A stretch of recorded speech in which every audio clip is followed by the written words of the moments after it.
राधे राधे।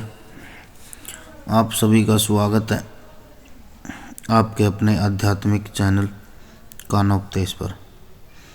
क्या कभी आपने सोचा है, जब जीवन की सारी उम्मीदें बिखर जाती हैं, जब आप अंदर से पूरी तरह टूट जाते हैं, जब हर रास्ता बंद लगता है, तब भी आपके प्यारे कान्हा, आपके श्री कृष्ण चुप क्यों रहते हैं?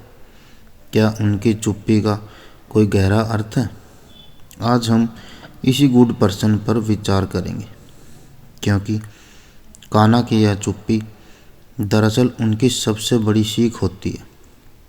यह चुप्पी एक खालीपन नहीं, बल्कि एक गहरा संवाद है, जिसे केवल आत्मा ही सुन सकती है। चलिए एक कहानी से समझते हैं। यह कहानी प्रिया की है, जो आप में से किसी की भी कहानी हो सकती है।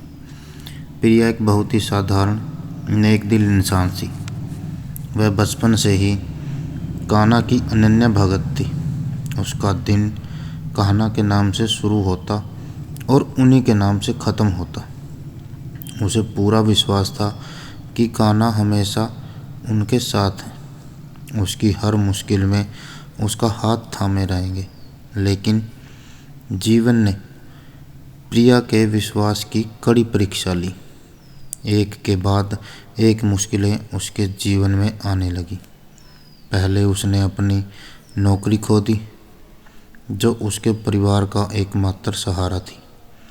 फिर जिस दोस्त को वह अपनी परछाई मानती थी, उसी ने उसे धोखा दिया और उसके सारे राज सबके सामने उजागर कर दिए। प्रिया अंदर से टूट गई। उसे लगा जैसे उसका अपना ही वजूद उससे छीन लिया गया है। वह रात रात भर जागती, कान्हा की मूर्तियों के सामने बैठकर रोती रहती। कान्हा, आप कहाँ हो? क्यों चुप हो? क्या आप मेरी पुकार नहीं सुन रहे? क्या आपने मुझे छोड़ दिया? वह मंदिर जाती, घंटों ध्यान करती, माला जपती, लेकिन उसे कोई शांति नहीं मिलती थी। उसे लगता था कि कान्हा उसकी हर प्रार्थना को अनसुना कर रहे हैं। उसके मन में सवाल उठने लगे थे। क्या मेरा विश्वास झूठा था? क्या कान्हा सिर्फ खुशियों में साथ देते हैं और जब इंसान टूट जाता है तो वे मुंह मोड़ लेते हैं? प्रिया की हालत ऐसी हो गई थी कि उसे खाने पीने का भी होश नहीं रहता था। उसका शरीर कमज़ोर हो गया था और उसकी आत्मा तो पहले ही टूट चुकी थी।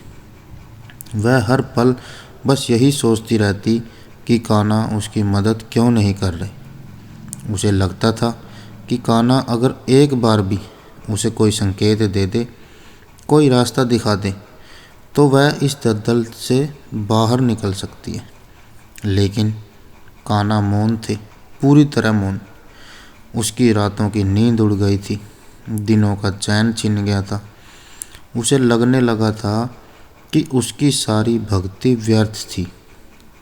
वह खुद को पूरी तरह से हारा हुआ महसूस कर रही थी। शायद आप में से बहुत से लोग प्रिया के इस दर्द से खुद को जोड़ पा रहे होंगे।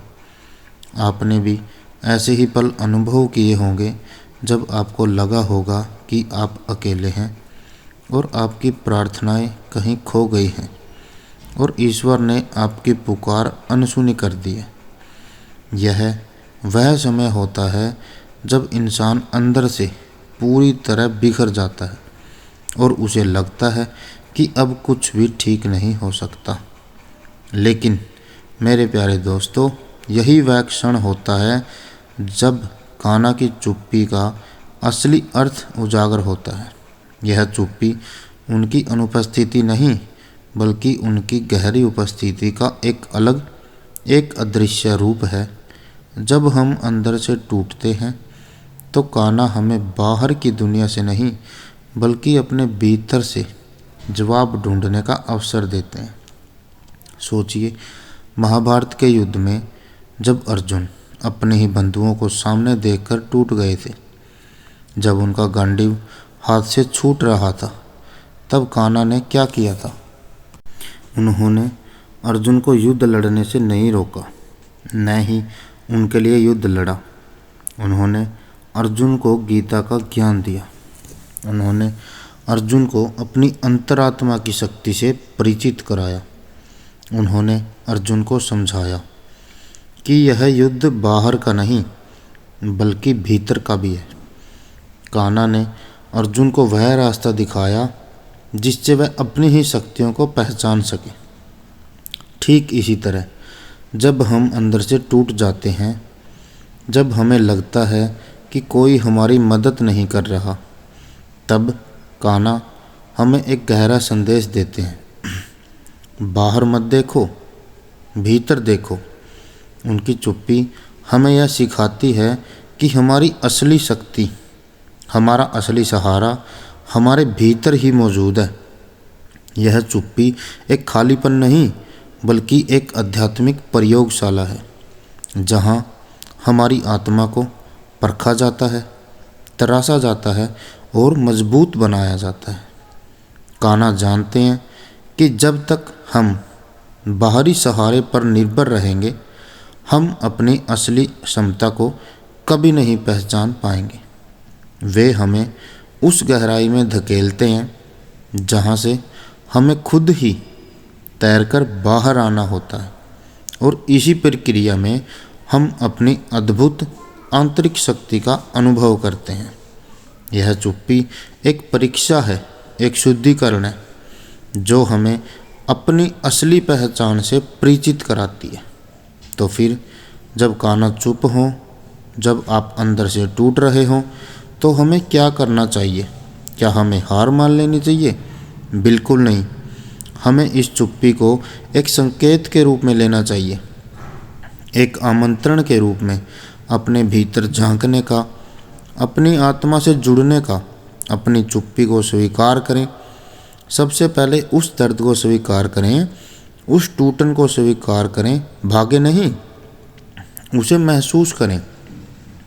क्योंकि जब तक आप दर्द को स्वीकार नहीं करेंगे, आप उससे उभर नहीं पाएंगे। यह कान्हा का दिया हुआ एक अनुभव है जो आपको मजबूत बनाने आया है। भीतर की ओर मुड़े। कान्हा की चुप्पी एक संकेत है कि अब बाहरी शोर को बंद करके अपने भीतर की आवाज़ को सुनने का समय आ गया है। ध्यान करें, अपने विचारों को शांत करें, अपनी सांसों पर ध्यान दें। आप पाएंगे कि आपके भीतर एक शांति सागर है जहाँ हर प्रश्न का उत्तर है। अपनी आंतरिक शक्ति को पहचानें। कान्हा आपको यह मौका दे रहे हैं कि आप अपनी छिपी हुई अक्षमताओं को खोजें। आप जितने मजबूत हैं उससे कहीं ज़्यादा मजबूत हैं। हर इंसान के भीतर ईश्वर का अंश है और वही अंश हमारी सबसे बड़ी शक्ति है।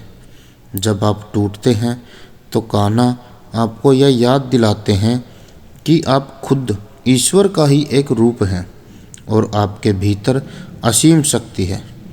कर्म करें, फल की चिंता न करें। गीता का सार यही है।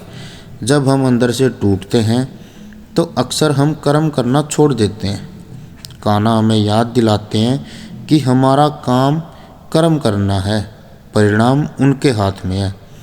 अपनी पूरी ईमानदारी और निष्ठा से अपने कर्तव्यों का पालन करते रहें। सही समय पर सही परिणाम जरूर मिलेंगे। विश्वास बनाए रखें। सबसे महत्वपूर्ण बात, विश्वास बनाए रखें। कान्हा कभी किसी को अकेला नहीं छोड़ते। उनकी चुप्पी का अर्थ यह नहीं कि वे आपको भूल गए हैं। इसका अर्थ यह है कि वे आपके एक बड़ी भूमिका के लिए तैयार कर रहे हैं। वे आपको इतना मजबूत बनाना चाहते हैं कि आप भविष्य की हर चुनौती का सामना कर सकें। प्रिया ने भी यही किया। जब उसे लगा कि अब कोई रास्ता नहीं है तो उसने अपनी सारी ऊर्जा बाहर की दुनिया से हटाकर अपने भीतर लगा दी। उसने अपनी गलतियों से सीखा, अपनी कमजोरियों पर काम किया। उसने ध्यान करना शुरू किया और अपनी अंतरात्मा की आवाज़ सुनी। धीरे धीरे उसे अपने भीतर एक नई शक्ति का अनुभव हुआ। उसे समझ आया कि कान्हा चुप नहीं थे, वे उसे खुद से मिलने का मौका दे रहे थे। और फिर एक दिन उसे एक ऐसी नौकरी का अवसर मिला जो उसकी पुरानी नौकरी से कहीं बेहतर थी। उसके दोस्त भले ही दूर हो गए थे, लेकिन उसे नए सच्चे रिश्ते मिले। प्रिया ने सीखा कि कान्हा की चुप्पी वास्तव में उनका सबसे बड़ा आशीर्वाद था, जिसने उसे एक नया और मजबूत इंसान बनाया। तो याद रखिए मेरे प्यारे दोस्तों, कान्हा तब चुप नहीं रहते जब आप टूटते हैं, वे तब चुप रहते हैं जब आप खुद को ढूंढने निकलते हैं। उनकी चुप्पी आपकी परीक्षा नहीं, आपकी पहचान है। यह एक गहरा संवाद है जो केवल आपके भीतर सुना जा सकता है। उनकी चुप्पी एक खालीपन नहीं, बल्कि एक गहरा संवाद है जो केवल आपके भीतर सुना जा सकता है। यह आपको आपके भीतर के श्री कृष्ण से मिलाने का उनका तरीका है। क्या आपके जीवन में भी ऐसा कोई पल आया है जब आपको लगा हो कि कान्हा चुप है, और फिर उनकी चुप्पी ने आपको क्या सिखाया? अपनी कहानी, अपने अनुभव हमें कमेंट्स में ज़रूर बताएं। आपके अनुभव शायद किसी और के लिए प्रेरणा बन सके। अगर यह वीडियो आपके दिल को छू गया हो और आपको लगा हो कि इसमें कही गई बातें आपके जीवन में कुछ सकारात्मक बदलाव ला सकती हैं, तो इसे लाइक करना न भूलें और चैनल को सब्सक्राइब करना मत भूलना। कल फिर मिलेंगे एक नए सत्य के साथ, तब तक बने रहिए हमारे चैनल पर। धन्यवाद। जय श्री कृष्ण। राधे राधे।